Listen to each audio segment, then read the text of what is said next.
Okay, usapang Noche Buena ulit. First time ko ata magdi-disagree sa'yo. And maraming salamat. Maraming salamat because we have something to argue about. And we could make this argument a bit more productive and meaningful by exchanging ideas in which yung goal natin is to move forward, not to win. Okay? Now, my point naman yung sinasabi mo.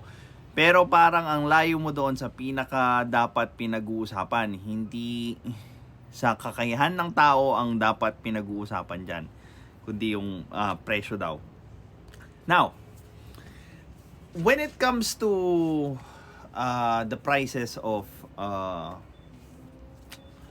bilihin sa market, isa ang pinaka parating root cause niyan, or hindi naman isa, pero isa sa pinaka madalas na root cause ng pagtaas or pagbaba ng presyo ng bilihin is the supply and demand. Okay? Now, again, kung yung mga gulay sa ibang probinsya tinatapon na lang kasi hindi na may benta kahit napakamura, 5 piso per kilo, so on and so forth, and hindi pa rin na ibebenta.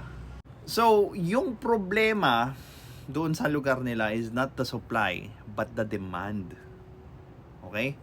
Ngayon, baliktad naman yung kalagayan dito sa Metro Manila, which is yung ultimo yung mga nabubulok pang gulay binibenta pa para lang magamit because ganoon ka mahal or ganoon kalaki yung demand ng mga gulay dito sa atin. And it comes with a price, of course. Kasi ita-transport pa yan from province, so on and so forth, blah blah blah, and kailangan kumita nung both traders and yung farmers, so on and so forth. So may patong. Mas malaki yung patong ng gulay dito kaysa yung gulay doon mismo sa source na probinsya. Now, anong point ko? Again, hindi lang natin pwedeng tignan ang isang problema sa isang lente, which is politics.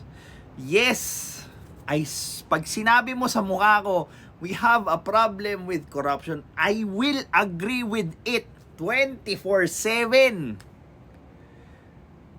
We have a corrupt government, I will agree with it 24/7. Now, ano yung pwede mong magawa doon sa corruption na yun?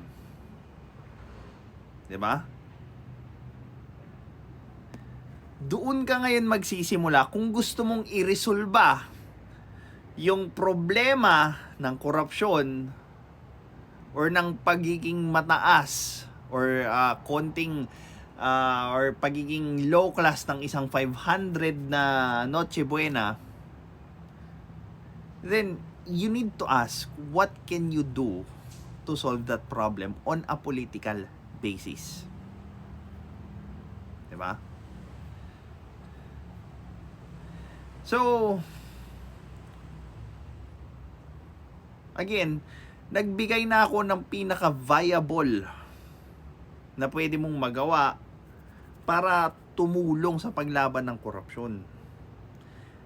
Bumoto ng tama, suportahan yung mga grupo na nagde-demand ng accountability. 'Di ba?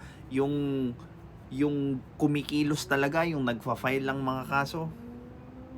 Diba? Citizens for Good Governance and Mayors for Good Governance. Aside from that, what? Sabihin nila, mag-rally, magreklamo. Since when in time gumagana yung reklamo lang nang walang ibang kilos? That won't resolve anything. Kaya nag-a-appear ako na alam mo yung parang anti-freedom of speech, blah blah blah, because sinasabi nila ayaw mo sa aktivista, so on and so forth. Kasi ganito yan, depende sa kung ano yung pinaglalaban, depende sa kung paano lumaban. yung magiging pananaw ko doon sa aktivista na yun.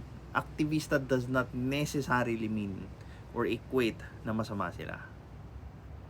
But that's highly debatable. Of course, lalo na pagkasama ka doon sa mga grupo na madalas katropa yung mga nasa bundok. Now, what's worse here is that nagrarally ka lang, nagrereklamo ka lang, pero wala kang ibang ginawa kundi, magreklamo lang, hindi ka man lang sumali or sumuporta doon sa grupo that actually promotes accountability and is actually working, gathering evidences, filing cases like Citizens for Good Governance or Mayors for Good Governance. Then what are you doing? 'Di ba?